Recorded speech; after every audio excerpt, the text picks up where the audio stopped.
Hi, I'm Mac McCarthy, and I help people with their relationships, situationships, and breakups. And today we're going to get into how to deal with a jealous boyfriend and/or girlfriend. I wrote and girlfriend. Real story unpack. We have a story that came into writemac.com, and we'll be unpacking that story in full in this live stream today. So, let me just fix my microphone really quick here. Got it. I think that will help. Okay. How to deal with a jealous partner. So let's get into that first and foremost. Number one, stop pleading your case if it's not true. So you got accused of something that's not true.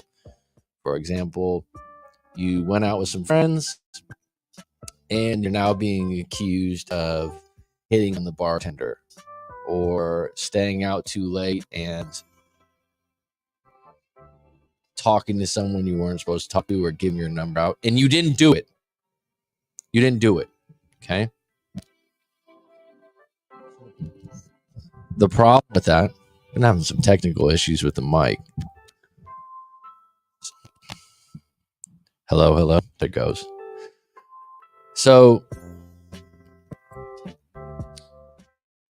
I think a lot of times you think about women dealing with men, but men certainly have this happen. I've been on the other end of this. Definitely been on the other end of it. I'm not a jealous person by nature. I'm extremely laid back and chill in relationships, and that'll throw people off as not caring. Now, so stop pleading your case if it's not true. So if it's not true, it's just ridiculously not true. A good example of this is when you have someone, and I said, "Hey, Sabina, you look like this air conditioning remote." And you'd be like, "What are you talking about?" You wouldn't really plead your case on why you're not an air conditioning remote. You'd think I was nuts, or you probably just want to engage in the conversation because it seems like a dead end. Yet when you plead your case about an accusation that's not true, you actually give the accusation some form of power, and the person somehow believes, well, if you're gonna get all worked up over it, you must be true. Well, no, there's some people out there, if you accuse me of something that's not true, it's offensive. The problem is that if an individual is someone that is self-righteous or fights for their right or likes justice, and they get put into a situation where you back them in a corner and accuse them of something, they're like, let's go, it's on. And they're pleading their case or they're arguing about it. The reality of is if it's just flat out not true, oh, I know you gave the number to the bartender. He's like, no, I didn't. That's just not true. So I'm not going to talk about this, and it's up to you what you want to believe. If you're going to accuse me of this stuff, like, you got to get to a point, well, it's up to you what you want to believe. I just told you the truth. And it feels damn good. It feels really good when you can tell the truth about an accusation like that. You're in a relationship, you're like, oh, I think you're talking to this person, or I think you're talking about, and you can answer back, you go, no, I didn't give that person my number. You don't want to get into a situation where you're pleading your case. If they're going on and on, go, hey, look, it's up to you what you want to think or believe. I'm telling you the truth. I've used this method. It doesn't necessarily get you results, but it ends the conversation. Because I'm not going to negotiate on and on about something that's a false story or narrative. So what are you accusing me of? Okay. Now, if it's a generalization, like, oh, you came home late, what were you doing? That's a question. Someone can answer that question. You have a right as a partner to maybe ask what you've been up to. When someone accuses you of something without asking questions, it puts you in a really bad position. But when you start pleading your case, they start to think maybe you're guilty of it. Is that fair? No, but I'm just giving you a really quick way to deal with that. Number one, you say whatever they're accusing of, I didn't do that.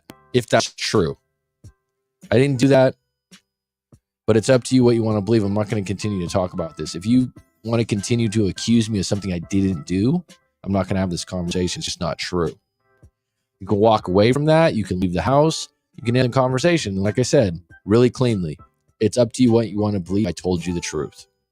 Number 2, take a break, a relationship sabbatical. I think I spelled sabbatical wrong, I think. Now, a lot of people are like, oh, you never want to take a break in a relationship. No, it's not ideal. I'm saying to take a break. If you're living with someone that's constantly accusing you of jealousy, or constantly accusing you of things out of jealousy. Jealousy is an emotion, right? And jealousy really is insecurity, right? Now, there are certain things that your partner, boyfriend, or girlfriend can do that can, the best, most secure people can become jealous, right? If you have a guy that's been married 10 years, they have 2 kids, they got everything right, and they go to a Christmas party and the wife gets really drunk, out of character, and starts sitting on some guy's lap, the husband's probably going to be jealous. It's in his face. It's uncomfortable, right? Or she's flirting with him. All right, that's right in your face. Accusational jealousy is different. Accusational jealousy is one of those things where someone has come up with a story that they believe is true to support their insecurities. So it's just like when someone says to me, wow, our relationship's so great. We get along all the time, this, and this. And now they're telling me they don't want to be in a relationship anymore because they don't think they're good enough. Well, they're sabotaging the relationship because they don't think they're good enough. So the reverse of that is someone that's insecure might go, well, it's not me. I don't want to address my insecurities or anything like that. So it must be you. You must be screwing around on me. You must be talking to other people because I'm not good enough for you. There's no way that you would actually be loyal to me, right? Wow, we got a dream team today with great Percy Blue, Sabina, Rye Flint, Rob IS on deck early and quick. Let me know what your thoughts are on this. May from Mexico. So I don't usually say to take a break. When I say take a break or a relationship sabbatical, if you're dealing with someone like this, what happens, the longer you're in the relationship, you learn how to deal with it. So you learn how to talk them off the ledge of accusing you of things. You learn how to calm them down, or you learn how to just go, you know what, I don't even care that much. I'm just going to say sorry and explain myself every time. You're in the wheel, but you know deep down you're unhappy. So what I would say is, when I say take a break, I'm not saying you need to break up or you need to have a sit down with your partner and go, hey, I think we should just take 2 weeks off, because that'll really trigger the hell out of someone that's jealous. I'm saying take a solo vacation.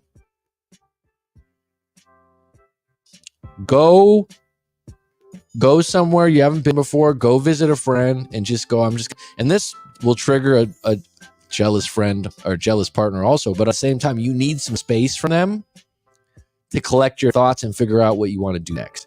And the reason I'm mentioning this is probably what I'm going to suggest to the individual in the story that was sent into writemac.com. Okay. And this is why it's good to write your story, because every story, I probably would give you slightly different advice or choices or alternatives. Really, the key at what you're looking at when you have a coach or someone working with you, are we looking at choices, or are you just telling me what to do? Right? I would rather have some choices, know the consequences, and then make a choice. So one of the things I would recommend if someone's in a jealous relationship is make sure you're taking a break away on your own. And then you can actually journal out, have some time away from them, all these accusations, and figure out, do I want to put up with this? Am I in the wrong sometimes? Am I living a life that would make most men or women jealous? And there's some of those out there, right? You're in a relationship where the other person is extremely loyal, a good partner, and they feel like you're more flirtatious, outgoing, you wear risque clothing, you're borderline on the relationship. So in that free time, you have some time. When I say take a break, this isn't an announcement to take a break from the relationship. It's telling them, I'm going to go for 2 weeks. I'm going to visit Aunt May, or I'm going to go here on my own, and I just want to collect my thoughts and have a break. Not from the relationship necessarily, but in your head, you got to figure out where you want to go with this, because jealousy is not to be fixed. You don't just tell someone to stop being jealous. It doesn't work, right? It doesn't work that way. There has to be a consequence. A lot of times someone's going to check their jealousy once they break up. Oh, I broke up. It was because of jealousy. I'm sorry. I'll never be jealous again. And then they get frantic. Jealousy is more deep-seated. It's insecure based. For example, anger. So someone says, I'm angry. What's angry? What is that? What's the base foundation of anger? Hurt. You're hurt. Literally hurt. And then anger appears because you're trying to get back at someone for hurting you. You don't just get angry. You get hurt or scared, and you're angry that you're hurt or scared. And so you want to retaliate. Getting jealous is insecurity, right? Because if you're not insecure and you're seeking the truth in a situation, then you just ask good questions. And you might be right. The person might be cheating on you or screwing around or emotionally cheating, and questions can get there and they can lie. But if you're not lying and you keep getting battered with accusations, take a break. Recollect your thoughts on where you're at. Number 3, do you like that they get jealous? This is a real question, folks. There are people in relationships that like a jealous partner. They feel like it shows that they care. So if you're one of those people that validates you and you think it's kind of ha ha ha, good for you.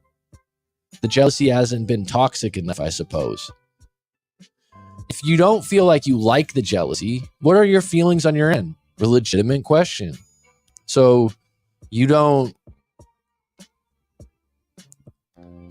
like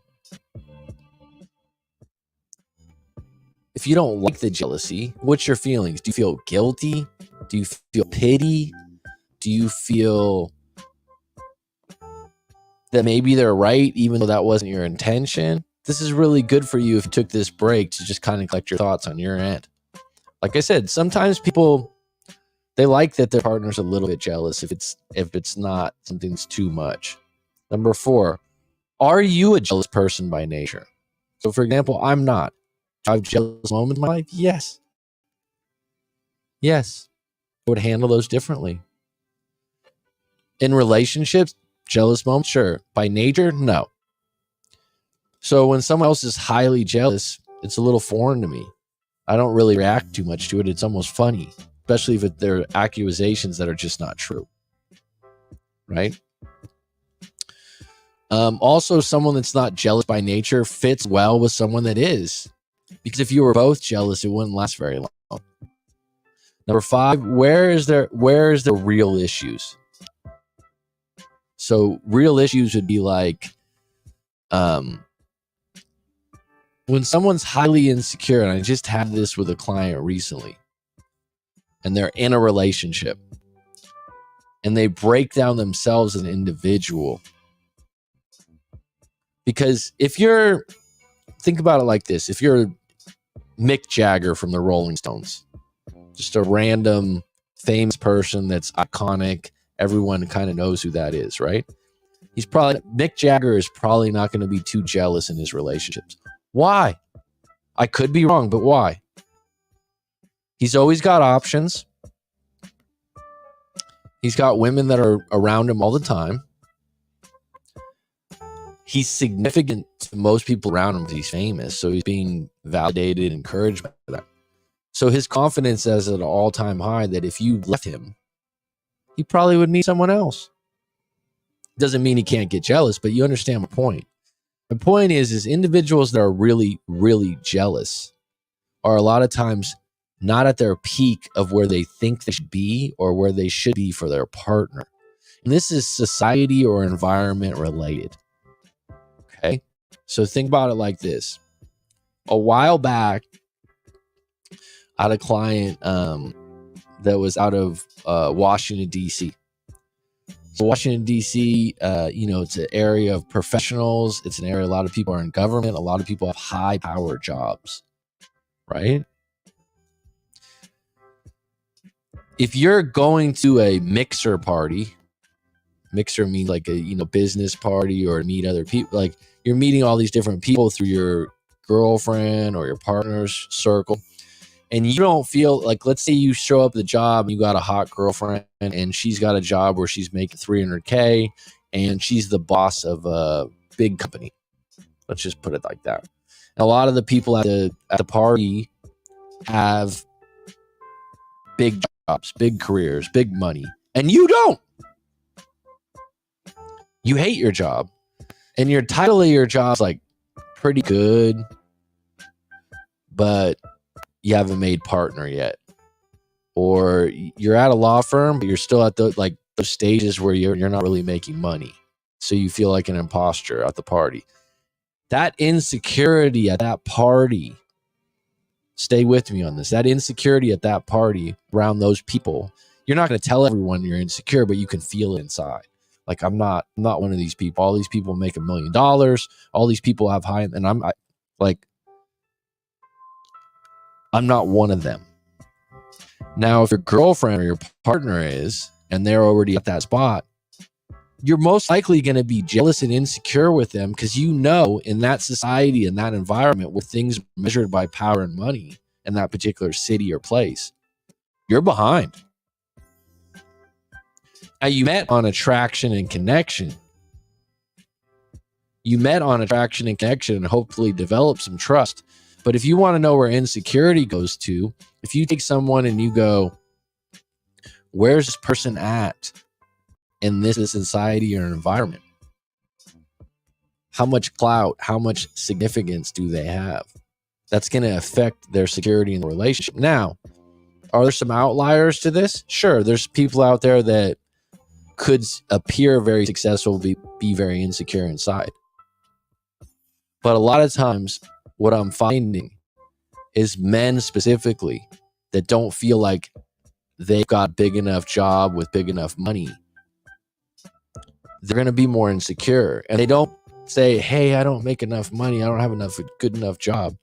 It's more like, oh, I know you're giving away your number. Oh, I know you've been talking to other guys. I know you, because they're trying to control the situation because they don't feel like they're good enough. And the reason they don't feel like they're good enough is because they're looking around them and they're going, well, this guy's Michael Jordan, this guy's Mick Jagger, this guy's that. And they're comparing themselves to the people around them, and they don't even level up. Do you know anyone like this? Probably not, because people don't share that. This is something I've learned through coaching, is that insecurity is based on something else. Has nothing to do with you, but the person is trying to control you. Now, here's the interesting thing. If there's no consequences to anyone's bad behavior, they don't change. Trying to talk them out of it. This is why when someone breaks up over jealousy, they start to think, well, I better go get a therapist now.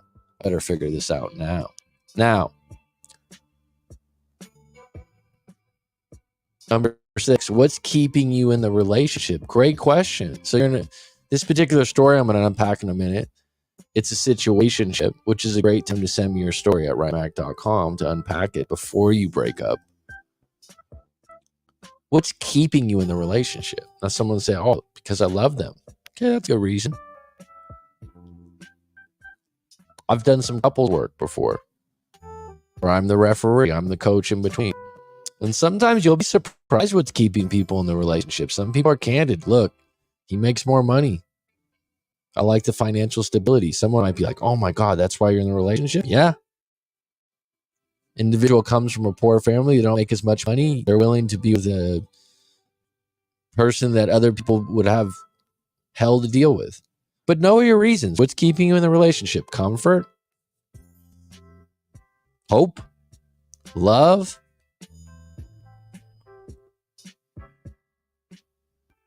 That person that you see 50% of the time, they're not jealous? What's keeping you in a relationship? Great question to ask. Number 7, you can't fix this. What's the alternative? Great question to ask. Alternative thinking. Whenever you're at a point where you're really rigid and you think there's no hope, what's the alternative? Great question to ask yourself. How can I look at this different? You can't fix this person's jealousy. They're accusing you of trying to cheat on them. They're accusing you of seeking attention from other people. You can't fix it. What's the alternative? Break up? Ultimatum? If you don't get therapy, then I'm leaving you. Number 3, what? What's the alternative? Please help me in the live stream here. I don't know. This is something we would unpack for you in a coaching session. This is something we'd get into. Well, what's the alternative? Stay in the relationship and keep putting fires out? It's a possibility. There's no wrong answer. Can't fix it. What's the alternative? Because if you're the boyfriend, girlfriend, or partner, they're not going to listen to you if you've been in a relationship for 2, 3, 4 years when you're like, because they don't think they're doing anything wrong, because what's the consequence? You're always on your toes explaining yourself. You're always feeding into their insecurities, right? And they've never really faced a consequence like breaking up, like I won't talk to you again. Or they had like, so you gotta think, what's the alternative if I can't fix this? Because you're not going to fix it with words. Hey, stop being jealous. That won't work. It's way deeper than that. All right, I'm going to get into the live stream really quick, and then we'll get into the story in a few minutes. So we got Rye Flint. So May, you say, oh, this is my topic for sure. Is this because you had to deal with a jealous boyfriend or girlfriend, or is this because you had you're the jealous one? And please, if anyone's on here and they want to admit that they're the jealous type, why are you jealous? Why do you think that? Where do you think that stems from? Oftentimes, the jealous boyfriend or girlfriend, when confronted, are in complete denial of their actions. I've the one that I've dealt with in the past, I was like, if I can get a video camera to show you how you're acting right now, it's ridiculous. Insecure personality is untreatable. That's an interesting question. The question would be, what would make them secure? Because I think there are people that are insecure. I've been insecure in my life at different things, not just overall. Like I said, it usually stems from whatever environment or workplace you're in, because a lot of times your environment is dominated by the workplace. That's where a lot of people spend 8 hours a day. If you don't feel like you're significant in that environment, your confidence is going to be low for a long time. And so that, you can change where you're significant. And this is why small, important tasks or things that you do for other people are important. It helps with your confidence. And we have to realize, too, you don't have to be good at many things, just a few things that help other people. That disrespectful being drunk and sitting on other guys, let's not use real words for such women.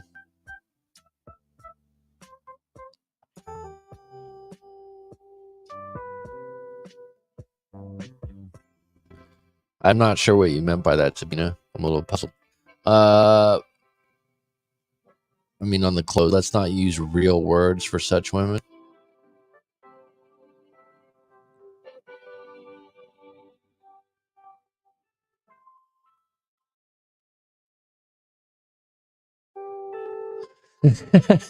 I've heard someone from YouTube suggest that a jealous guy is a sign of devotion and love.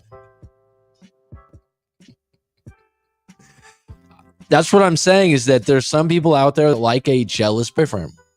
They could be insecure themselves, right? That's funny. Well, there's different levels of jealousy, right? If it's just the talking type or if it's the action type. That is funny, Rob. Well, he didn't really advertise himself as jealous before we started dating in a formal way. Well, I've said this 1,000 times. People will surprise you when you get into a relationship longer and longer, but they're also situational, right? Some situation can spark things. Everyone's on their best behavior when they start dating. but the expectation has changed. The signs were there. Some people, for whatever reason, turn a blind eye to the jealous boyfriend. The reason you turn a blind eye is you're in love. You're still attracted to them. You have trust. Like once you get to the point where you're like seeing each other regularly, it's not just dating. You're staying at each other's place. You're getting food together. You're creating an entanglement that's much different and much more difficult to just dip out of or get out of. And someone starts to get jealous, and that's let us work this out. Let me explain myself about your jealous take. But people can get jealous if their partner changes within 2 or 3 years due to circumstances. That happens. Jealousy isn't bad, isn't necessarily bad either. It's the acting on it. It's a real human emotion, Percy. Like, it's a real thing. People naturally get jealous of money. They get jealous of they get jealous of the house you have or the car you have, right? It's natural. That being said, if it's your partner and they're using it as a way to control what you do and how you act, and you have to answer to them on their morals and values, and this is where their morals and values comes in, where they're like, well, that's not what you do when you're my girlfriend or boyfriend. You have to do this. That's control. That's jealousy disguised as manipulation. Or vice versa, excuse me. Some people enjoy toxic types of relationships, the back and forth roller coaster. Those typically never work out eventually. Okay, let me think. If I ever see any sign before, I will think about it. Maybe book a coaching session and unpack it. Thanks, Rob. Rob, those people on YouTube have to be some delusional individuals. I'm at that statement about jealousy too. Oh, maybe you are right. When you have time, do you accept PayPal? All right. I've been jealous. I think I'm slowly coming out of it. Well, what you want to do is, if you feel like you're the jealous type, or you like, for example, a good way to understand who you are or what you're about, if you've had a few girlfriends or partners or friendships, colleagues, and they've made comments about your behavior before that match up with other comments about your behavior. So if you've been called jealous, multiple times by different girlfriends, there's probably something to that. There's probably too much of that. And you got to say, where's that coming from on your end? What is that? Are you insecure just from someone leaving you, which would be abandonment? Are you insecure that you're not good enough, which wouldn't be abandonment? It would be that everyone else seems to be better than me. Would you be jealous because you feel, this is a big one for guys. Some guys feel like, and I've heard them, like, she's out of my league. I don't know how I got her. Guys like that generally will be jealous in the relationship if they think that they got quote unquote lucky and got a girl that's quote unquote better than them or more attracted to them. Then they're jealous all the time. The other thing that creates a lot of jealousy is prior relationships where someone's been cheated on. And that can be addressed. And what they're doing is just pattern recognition. So they've been in a 3-4 year relationship. They got manipulated. They got lied to. They got cheated on. And so the next relationship they're in, they're just looking for it. It's just confirmation bias. And they're constantly looking for signs of past relationships so they don't get hurt again. Deeper, but that's also something that you have to do with a counselor, a coach, or a therapist. In most regards, a lot of people are going on YouTube, and I think it's a valid effort, and I don't think it's a bad thing, but it doesn't usually work out. They're going and doing a bunch of research, and they're like, oh, this is how I'll deal with jealous types. A lot of times, if it's that layered, they need to go see someone separate. They want you as their partner, not their therapist. Now, if that's the way your relationship is, fine. But in most cases, I would say to have an outside party do that better. I find those types typically don't know any better and have no prior knowledge or psychology of relationships and social cues. Okay. May, that's interesting. Think about even small red pink flags. Small red pink flags. Never heard that. You could ignore not paying attention, taking seriously. I am never jealous of anyone or anything. Sure. I mean, jealousy can be small and harmless. It could be a moment. I think it's a real human emotion, right? It can be same. I yet didn't develop that jealousy of myself. Hope I never will. For younger people, it's almost a natural reaction in most mindsets. I think another trigger for jealousy and some of this erratic behavior in relationships, jealous types, not always, this is not a given, are sometimes disguising their jealousy to cover their own bad acts. So there's a lot of times a cheater will accuse another person of cheating. But I see in you, I see in me. Not always, but that happens, right? The most jealous types can be the types doing worse things on their own end, validating them. I'd also add that with a lot of the content out there right now on YouTube, someone can easily be triggered by someone's suggestion on how they treat their girlfriend. And a lot of times it's control methods, which involves jealousy. Because that really, jealousy is a form of control when it gets acted out in a relationship. I really think about it. I mean, I saw it with the ex, but since she was cheating and rubbed it in my face, well, I kind of understand. Maybe I shouldn't.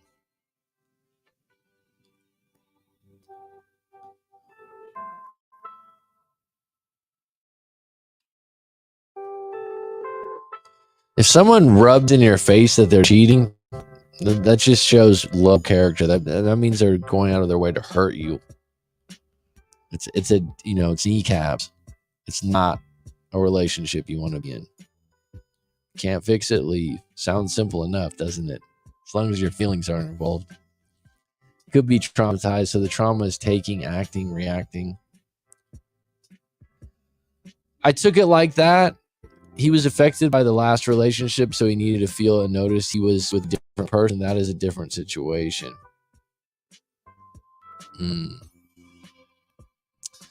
Spina says, I love these stories. Brand new Skinner in the house.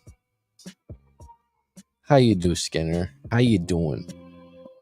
My jealousy for sure has come from insecurity. It made me feel more secure that they cared about me by being jealous. I've gotten over it through therapy and dealing with my abandonment issues. Excellent, bro. How is, I don't know if you want to talk about this in detail, but I knew you were going to someone about therapy. And how long, let me ask you this, how long did it take you to start getting some results from that? Damage is hard word, Rob. Yeah, it took him a moment to chill. Good thing he is a psychiatrist, so we are able to talk about it. Yeah, it's interesting. Plenty of domestic violence likely originates from the concept of jealousy. Isn't it interesting when you really look at jealousy being strongly supported by your insecurity? Right? I do think it can be copied from your parents or your caregivers. If that was valued or dealt with, that might be thought that that's how you deal with relationships. So there's all kinds of parts to this. The reality is, if you're on the other end of it, are you okay with it?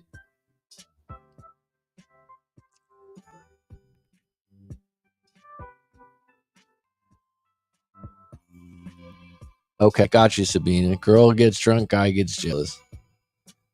If the wrong person gets jealous and they have violent tendencies, it's a dangerous combination. Sure.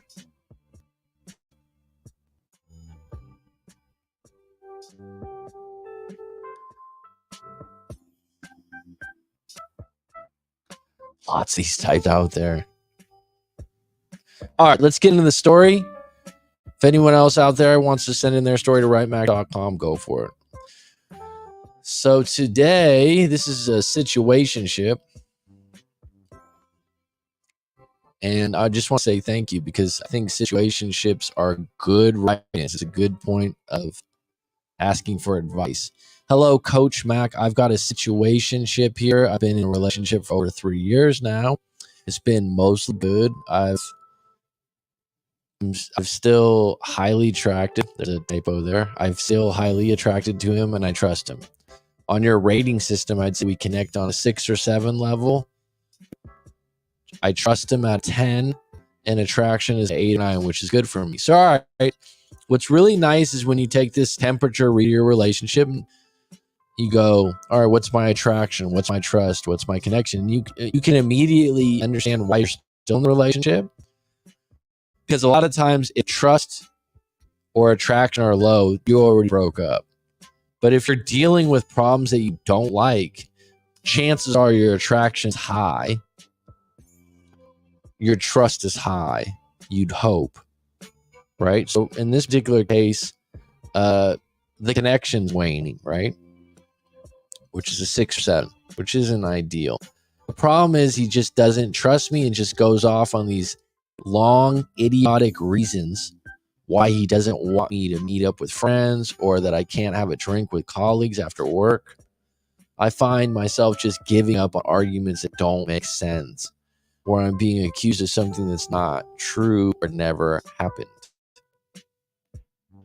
So that's a clear example of what I said earlier. When you get in these situations, and it's good to be mindful of this, that's why it's good to write out your story, is that you're arguing or fighting a battle where now you're saying, I don't even care anymore, I just take it.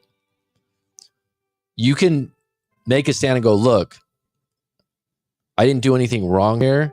It's up to you what you want to think, and leave it alone and drop the mic. The minute you get into these big things about it and the person continues and continues, then you got to ask yourself, what am I doing here? For example, we all went to his coworkers' friends. We all went to his coworkers and me. This it's hard to read because of the way it was written. I talked to one of his gay coworkers for most of the time, and I'll probably chose this friend because otherwise I'd be accused of flirting. But then at the end of the night, I went to see the bartender about an issue with the bill and getting the wrong drink. The bartender then sent me a free drink, which he took as flirting. And when we got home, he told me he was leaving. He was leaving, and the next day he couldn't do it. He said he couldn't do it and take this from me any longer. And honestly, from my point of view, I almost feel sorry for him. And I also just think it's a petty thing to argue over, so I let it go. So this is a question. What you're doing is subconsciously, you're building a pattern for both of you where it's like, all right, he can go off, he can accuse you of these things, and he's not worried about breaking up. He actually thinks, well, I can scare you into staying with me by saying like, oh, if you do this again, I'll break up with you. I'll leave tomorrow. That's a point. If you have power in that situation, you should say, all right, I think it is time. I agree with you. And then you'll really see someone get insecure. So be like, because they're using tactics and strategies that have worked before, because they've worked in the past. You always forgive them. You always let it go. So they get to have their tantrum. They let that play out. And then until you break up with them or you have a consequence, they're just going to do it again. So you've developed a coldness about it, like, all right, I just let it go. That's just how they are. That's okay. It's not my relationship. It's okay, but realize what you're doing and that it's not going away, because really this person gets to go off. They get to release some energy, and there's, because this kind of behavior, well, what do? So going back to it, and you never want, when you say I almost feel sorry for him, that's not attraction anymore. That's pity. But I'm starting to think it might be eating at my self-confidence. We actually live with my aunt and uncle. We are both in our late 20s, and my aunt loves him too. but I'm not sure if this doesn't make me feel even more trapped. So this is where timing and circumstances affect relationships. So obviously you're living with family members in your late 20s, probably for financial reasons. So you got two other people involved in the relationship. Even though they're not in the relationship, you guys live together. So you got some spectators, and he's built a relationship with your aunt, not a romantic relationship, but a real one. So you don't have the opportunity just to throw him out. You probably have to talk to your aunt and uncle first, which would make you explain things and be uncomfortable. Number two, you probably don't want to make him lose face or embarrass him. And so, yeah, you'd probably have to be the one that moved. And this is why I suggested in the earlier part of this show that you want to take a break or a sabbatical to just get away from that house. It's not like that house. You're not saying that house is toxic, but to catch your thoughts, to be alone for a little bit and say, all right, do I really want to do this? Do I want to be explaining myself all the time? I can't just kick him out, but it's kind of my right. And he always ends up coming to his senses and saying sorry or just letting it go. But I'm wondering, is this just something I have to deal with? I've told him to go to therapy, but he's not interested in that. I'm also at a point in my life where I'm not sure where I want to put my energy and time, what career I want to pursue. But at the same time, we can't be having these little petty fights over his insecurities. And I think it's eating him up even more than that I don't get jealous of him at all. And I don't really overreact much. You got a lot of stuff going on here. One thing that I would say within your power is figuring out your career or where your next aim is. So the reason why you're probably dealing with this is right now you're not sure. You don't really have an aim of where you want to go. You don't have an exciting future destination. And I'm just going to say this. If you're in your 20s, mid-20s, late 20s, early 20s, that's okay. That's okay. You're not sure. There's a lot of people. Don't panic. You don't have to come up with it in a day. But when you take time away from that relationship, go to a coffee shop, journal out some ideas, ask yourself, what's my dream job? What have I always wanted to do? Because once you get an aim or a destination on your future as an individual, you'll be more strong to let this go. Because you'll ask yourself, with my future and what I want to do long term, does this person fit in? You won't have time to deal with putting out their fires. And so I would say, first and foremost, figure out what you want to do or where you want to make a first step. A lot of times, if you don't know what you want to do, and a lot of people are like that because the internet has provided all this content to put you at the paradox of choice in 50 different directions, right? So figure that out first, whether you're in the relationship or not. Really go to work on that. I've done it in coaching sessions. Let's talk about what you want to do, where you want to head. Let's plant some seeds. Let's take some first steps. Because that's what will happen. You'll be in an aimless relationship too. That's okay. But it's contributing to you taking stuff you don't want to take. Right? And if you take some time, what do I really want to do? And maybe you have to be alone for a little bit.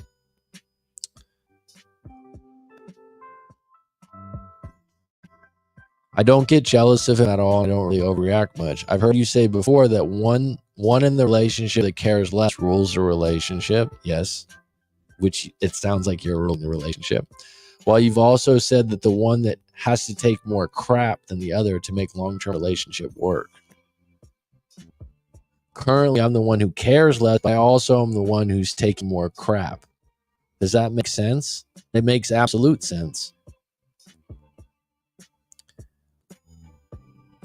Because he doesn't like that you don't care as much. So he's trying to bait you or test you out of that.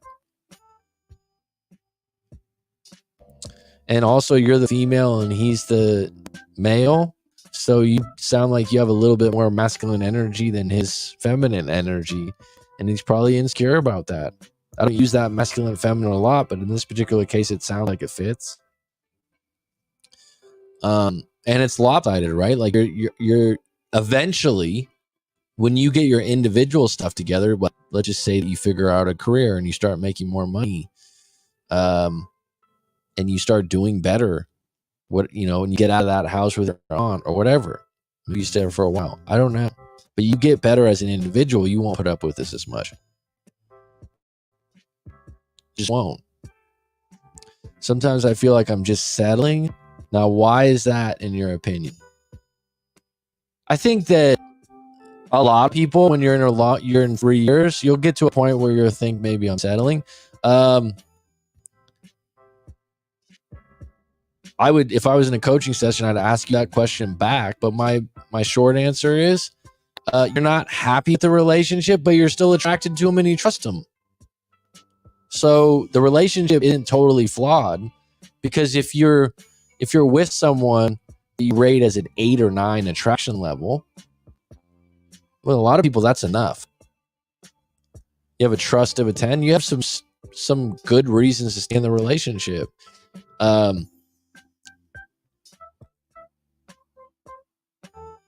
Feeling like you're settling means you think deep down you could do better. If that's the case, that always pushes back on your relationship, because hypergamy comes into play for women. And if women think they can do better than the guy they're with, they're not really all in. They're just waiting for the situation where that guy appears. Now, some individuals are more in environments where they'll meet those guys and some aren't. Right? And so that would draw more insecurity from him if he knows that subconsciously.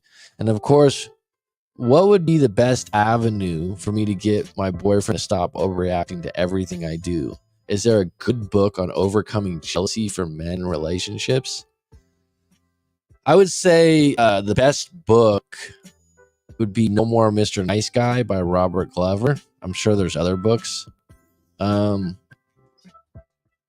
don't even know if that applies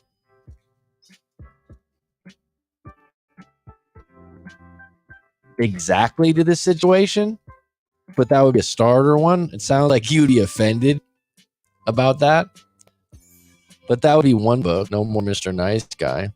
And you're thinking, like, what does that mean? It's dealing with the insecurities of men and their covert contracts, things like that. I can get into it another time.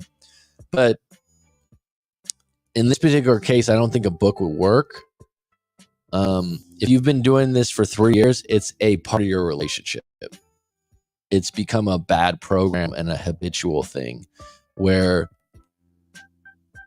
he knows when he gets worked up, he's going to be allowed to do that, air it out, and you're going to be okay, and you're going to let him have his tantrum. So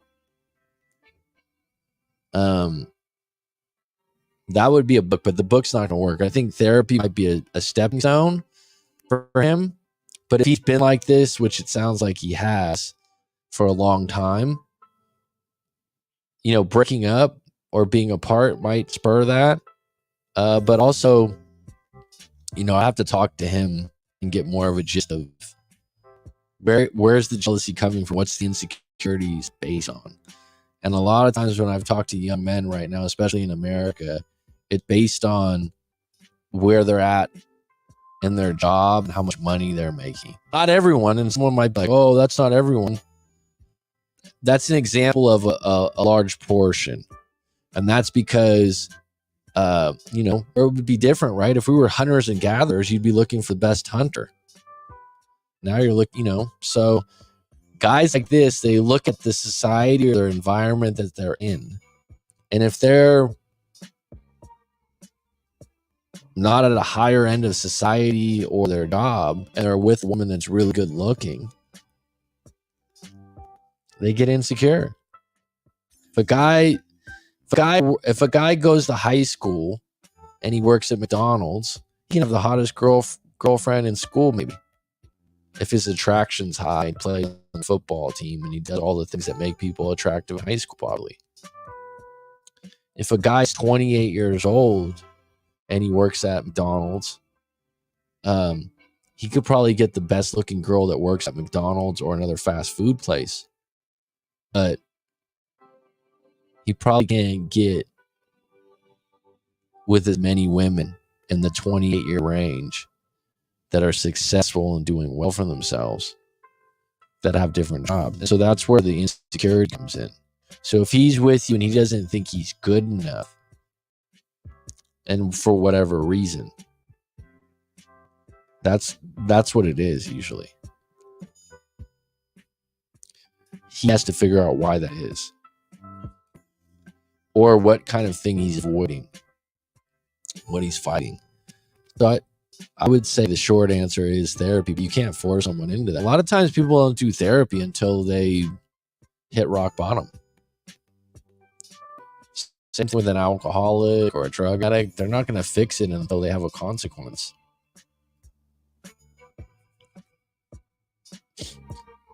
All right.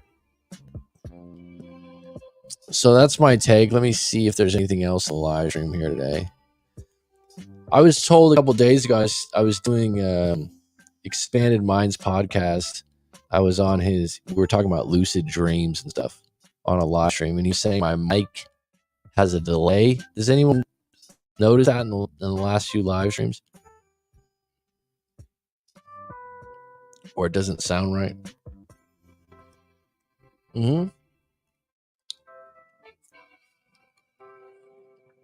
Yeah, I was.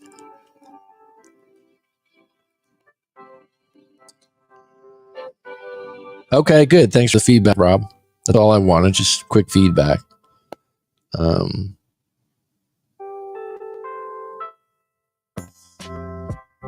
I saw online there are coaches who don't want to work with people that are making less than $60K because they take over $400 an hour. Oh my goodness. That's America, huh?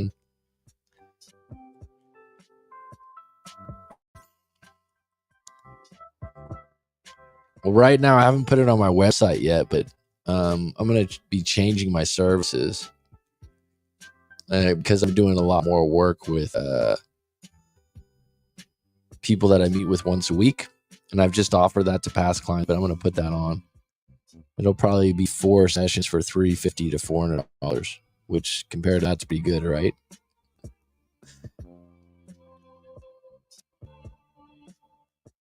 It's expensive, folks. It's supposed to be getting more expensive out there.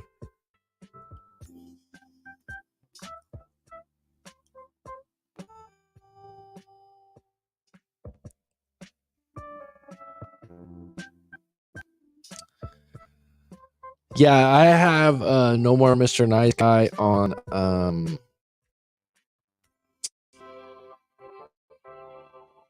all my book notes. I'm just thinking to myself, I don't know if it's the best book for jealousy. It's definitely for insecurity. It's more like when men make covert contracts where the passive aggressive. So guys that don't want to rock the boat or stand up for themselves. The jealousy thing's a control thing a lot of times, though. I was checking No More Mr. Nice Guy. It's a great book. That guy, Robert Glover, I've seen him. What's great about some of these authors, I've seen him interviewed before, and he's a good interview. And he's actually wrote the book for him. Like, it's about his own problem being too nice. And this particular story this woman wrote, it wasn't a case for the guys being too nice, but I think that would be one book. I think the other book would be maybe The Way of the Superior Man, which is a timeless book by David Deida. If you listen to that book on Audible, it's pretty interesting. It's pretty passionate.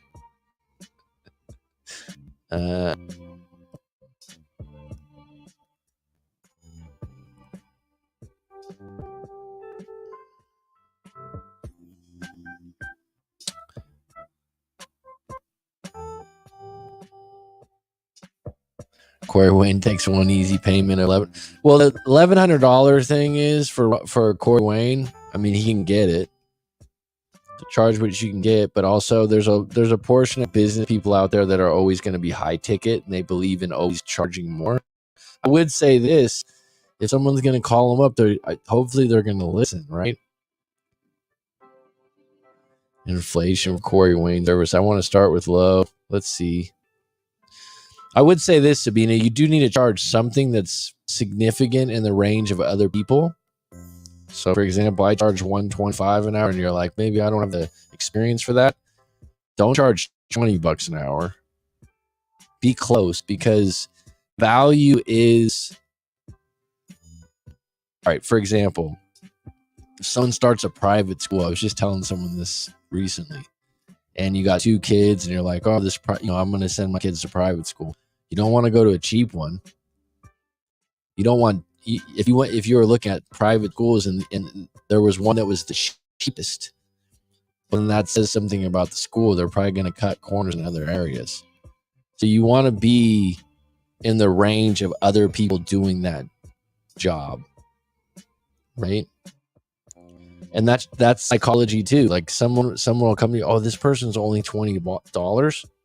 Everything's based on assumption now. Someone goes to my YouTube channel like, oh, 9,000 subscribers. I don't know about the credibility compared to someone with 300,000 subscribers. If you watch my content, maybe that'll change it. I don't know. But if you're like, oh, I'm going to do coaching for free, it just won't be valued. I've told many times before in the live stream, there's been many times where I get emails or I ask clients, hey, I don't have money right now. Hey, can I just talk to you? And there's been many times where I'm like, all right, from what they told me, all right, I'll meet you or this. And I would say 60 to 70% of the time when I do that, 60 to 70% of the time, they cancel or don't show up to the appointment. Or they make some deal like, I'll pay you later in payments, and then you don't hear from them again. I haven't had that happen many times, but it's just you're people like that already don't have money and are shelling out a story like that. And guess what? I'm empathetic. I'm compassionate. Like I said, I've done it before, and it's my pleasure. I've talked to people for 2 hours that didn't pay me. The people that paid are probably like, really? It's okay. But I would say over half, when you start doing that, they don't value the information. And then they're also like just rapidly going out there grabbing information. And that's when it comes into, what are you putting in action, or what seeds have been planted? If you go out and talk to 10 different people and you're trying to extract all this different information, you're just spinning yourself in different directions. If you got the money and you really like Corey Wayne and you have the money, well, pay him $1,100, because guess what? You're going to say like, wow, this is the Louis Vuitton of breakup coaches or relationship coaches. Okay, go for it. If you can't afford it, then look down the order. But don't, when you try to get, most discount services are like that. When I used to sell real estate when I was in my 20s, residential real estate, one thing you do when you step up, one of your jobs is like, you go, all right, the house needs to be painted inside and out. All right, we need to redo the cement on the driveway. You need to do some things. You're not going to remodel the whole house, but you got to get it ready for sale, right? And so you get quotes. I'm not a contractor, but I'll get you 3 painters. Yeah, can you do that for me? Yeah, no problem. I got 3 on deck or 4 on deck. And all I'm going to do is I'm going to bring them to your house and I'm going to get a quote. Hey, this guy quoted $3,000. This guy quoted $5,000. This guy quoted $7,000. Then we had one more guy come in at $4,000. I thought he was the best, or she could be painter, right? Anytime the person went with the cheapest, it was the shittiest work. Every time. I'd always go with the person in the middle usually. Every time. If you want to get the cheapest one, they usually cut corners.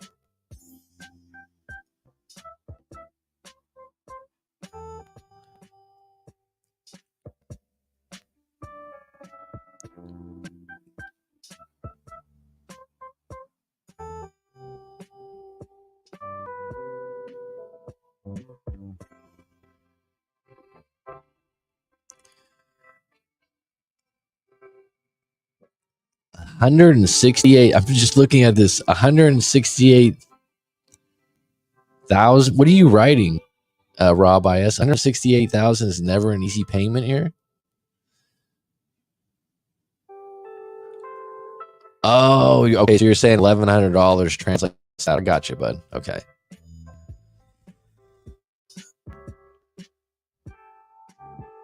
What are you going to coach people in, Sabina? Exactly. It's funny because some of my clients this past year keep telling me, you're more of a life coach. Okay. Take it as a compliment.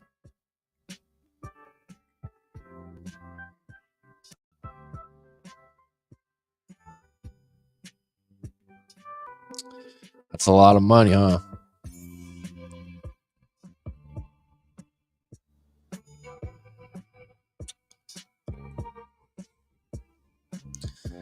I mean, if some guy out there or woman out there pays for that and they value it and they get one piece of advice that turns their life around, and here's the thing. If there's a person with a personality, character, or value type that authority figures, if there's an authority figure, authority figures are doctors, police officers.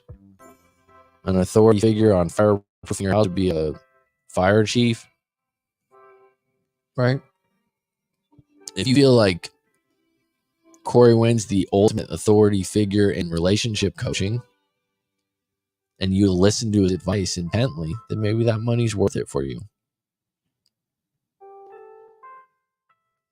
And it makes you value the information. It's going to make you actionable on it.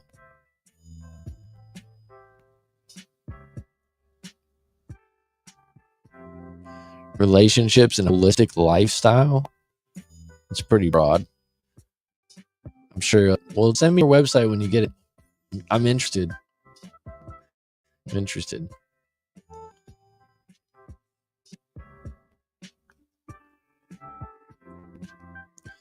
Rye Flint. Is any Rye Flint's off? Wow.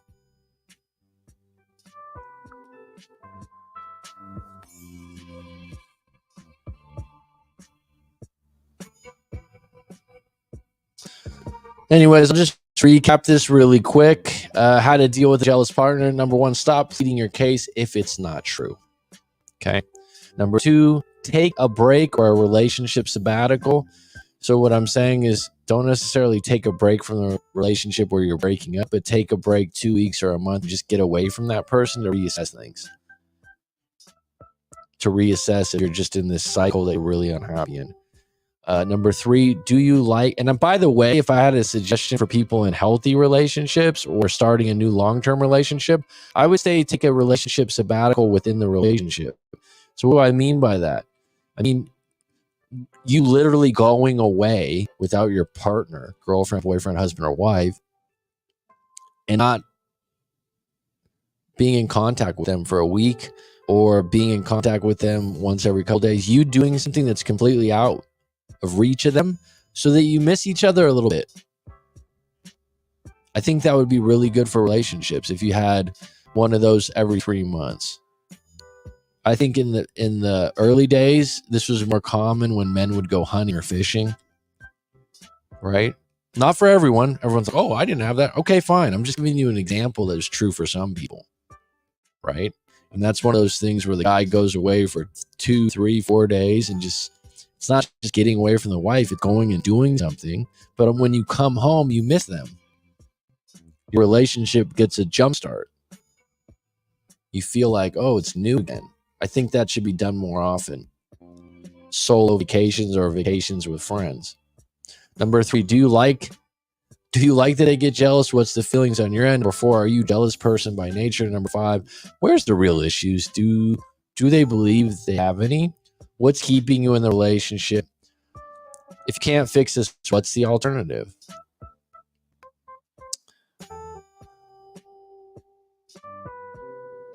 Last night, I'm at a beach. Last night on beach, met a lady who told me her divorce story was interesting.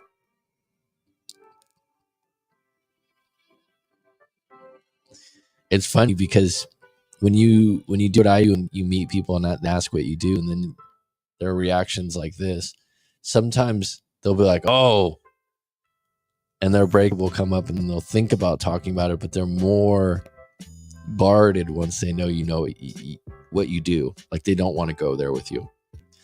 Well, that's cool. Maybe you got the gift of gab. I meet everyday people here on the beach just by walking. I could write a book how easy it is to meet someone.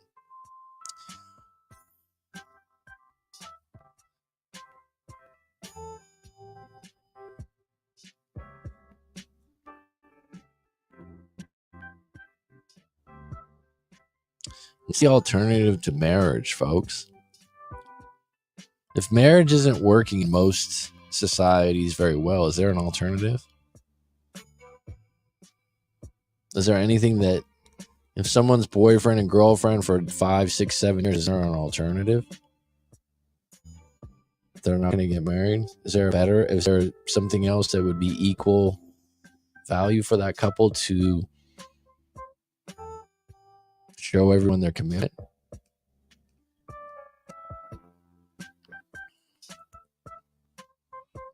I got one. He started to change so that at the end they divorced after 25 years of marriage. They married when they were 20 years old. But there you go. Well, at 20 years old and at 45 years old, they're probably different people, but they fell in love when they were younger. So it's just probably an identity change, especially with friends. Wasn't personal, but maybe she wasn't ready for it, but he was. If they didn't have kids, or the kids are already grown. So I think having kids keeps people together. Like when you look at what's your purpose as a relationship, it's the kid a lot of times. So you don't have those in a 20-year relationship. It's different. All right, we got 8 people on deck. I appreciate you all. If anyone has a quick question, go ahead and shoot it.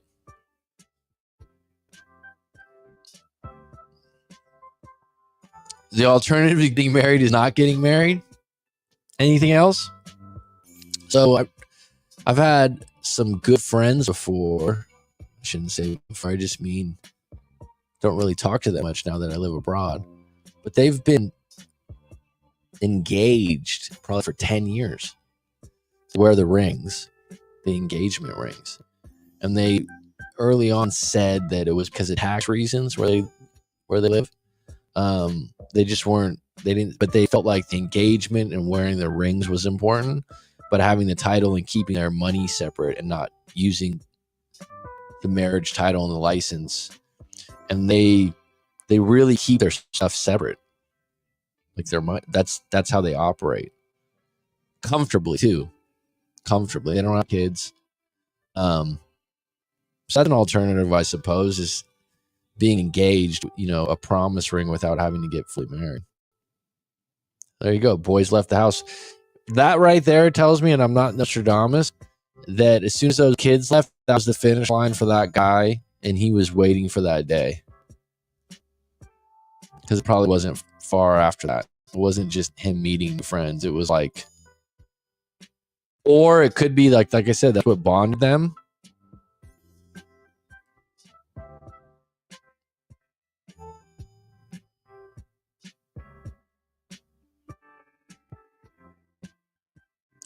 So he wants to party or hook up extra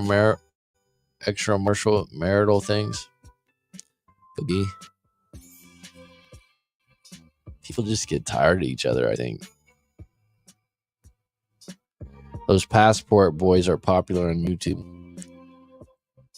Well, I think what's happening with those passport things, I haven't seen all of them, but I've seen one guy that was going to Brazil quite a bit. This was a while back, and his channel really blew up. And he's saying how much better women are than America. I think he was from Texas, and he was even speaking Portuguese.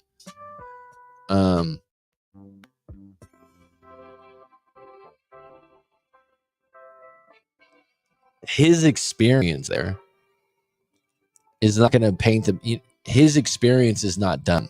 I think he's only spent 2 years there, and he spent it as a single guy hooking up with, and I don't remember the name of this channel, hooking up with a lot of random chicks and saying how much better it is. The story's not complete yet. Because even though, yes, culturally things are different and women in different countries would treat a man differently because the values are differently. For sure. And you could make a generalization about that and say, well, women in Brazil treat their men better. And you could say, but I will say this. That doesn't mean that there aren't disastrous, crazy stories about bad relationships, toxicity, jealousy, in those countries too. It doesn't, because relationships are relationships. People are intricate, nuanced things. It's just the problems would be different. You understand what I mean by that? So if you, let's say this guy's dating in Texas. I don't know Texas. I've never lived there. And being from America, different states are different. They are. They have different laws, different subcultures, different interests, different weather. You understand me? So if he's in Texas, he's like, all the women in America, first of all, it's not true. It's his area that he's talking about. You'll see this all the time. It's just the women he's been exposed to in his area that he's saying all the women, which is true to him. It's just what most people do to blow up things on the internet. All women do this, all women do that. It's like, all right, no, in your area of Texas where you target and hang out certain places, these are the women you're frequenting. They're not making you a sandwich. They're not going out of their way for you. They're not sticking with you.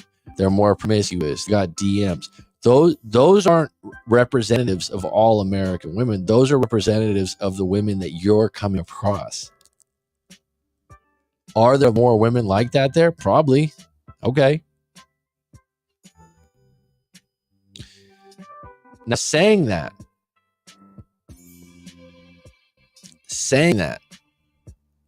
like I said, you can go to another country and a woman's more than happy to do your laundry, make you a sandwich, and you're like, oh my God, in America, no woman would be like this.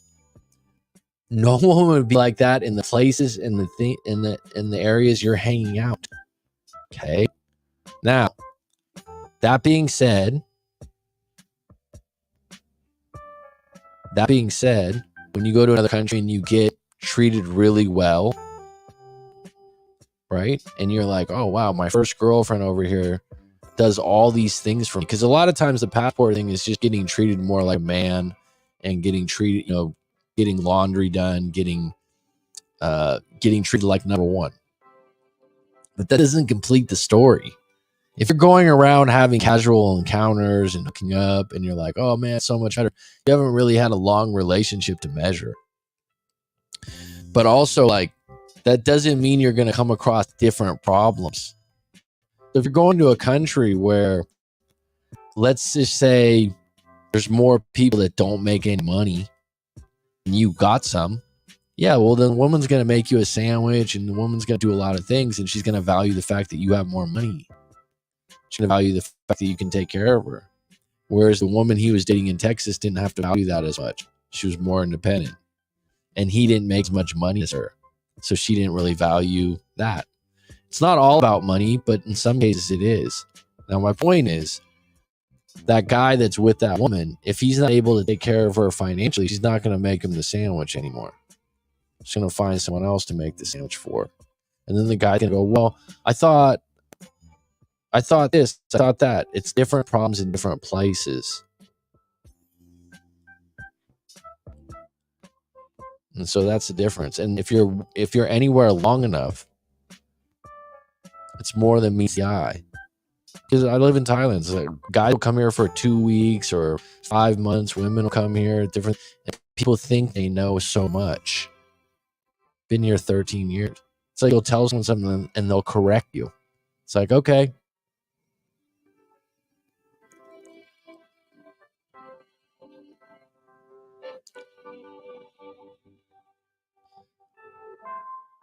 I don't know if people are the same all over the world. I wouldn't say that's true. I think people are copycats and they like to be in groups. And so there's different groups all over the world and different things that are in and different things that are acceptable. And they follow within those groups. Problems such as money problems or insecurities. Yeah, maybe those are the same all over the world, just packaged differently.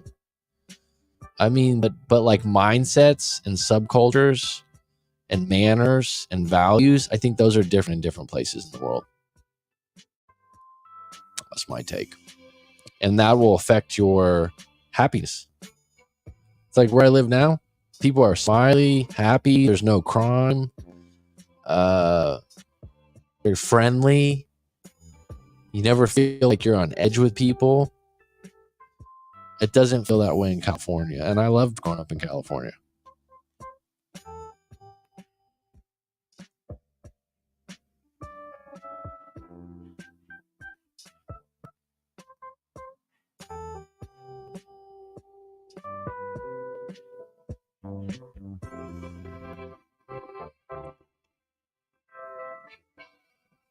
Let's see here.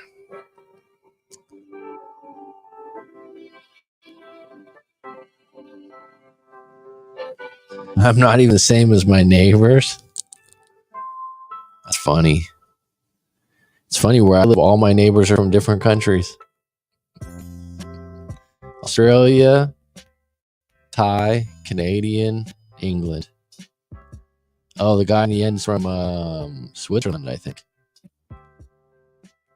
You always want to live where people go on vacation, folks. That's a quote. I see our U.S. ladies asking for 5 kilograms of chicken in the supermarket.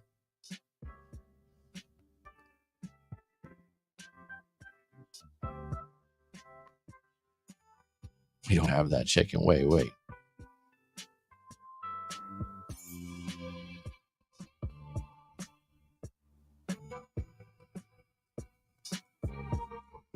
Same challenges and problems? I guess on a broad level. Okay.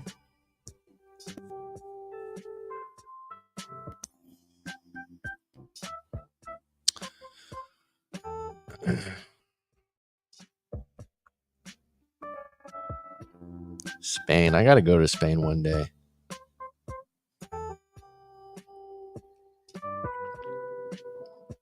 See if I can track down the family tree.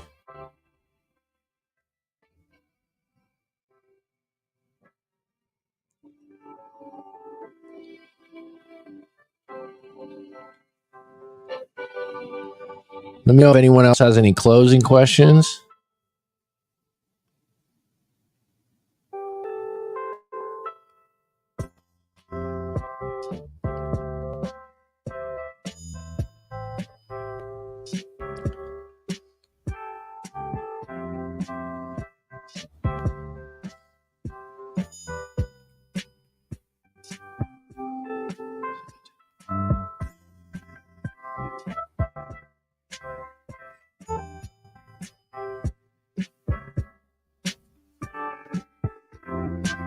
Good for you, May. I think traveling's great, man. Traveling is absolutely tremendous. And the cool thing is when you meet someone in another country, it doesn't have to be a relationship, and you just click. And they're totally outside your circle, totally outside your realm of the type of friends you've had back home that you've known for 10, 15, 20 years, and they think differently and act differently, but both of you are outside of your comfort zones. And so you're just open to have a conversation about different countries or living where you're living, or just opens up things really, really nicely. And right now in the world with the internet, it's one of the best times to do this. It's the best time to ever do this. And if you're not happy where you're at, don't think it's just the people. It could be the environment. It could be the environment. And there's plenty of places out there that have trees, waterfalls, beaches, mountains, whatever floats your boat. I'm a tropics guy, but travel if you can. And ironically, I don't travel that much. I found the place I want to live in. I'm good. And all the people travel here, so I get to meet the new people.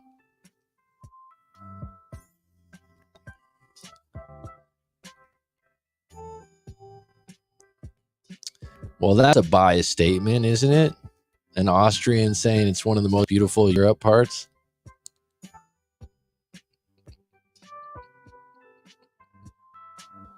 I wouldn't know what to compare it about.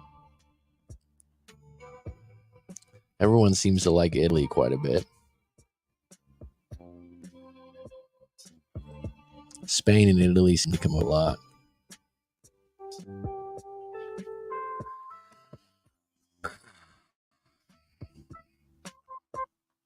would agree. I've had one client that lived in Austria, but wasn't Austrian, but very nice. Met a few people that are from there. Actually, the neighbor that I say is from Switzerland, I think he's Austrian. Now that I think about it.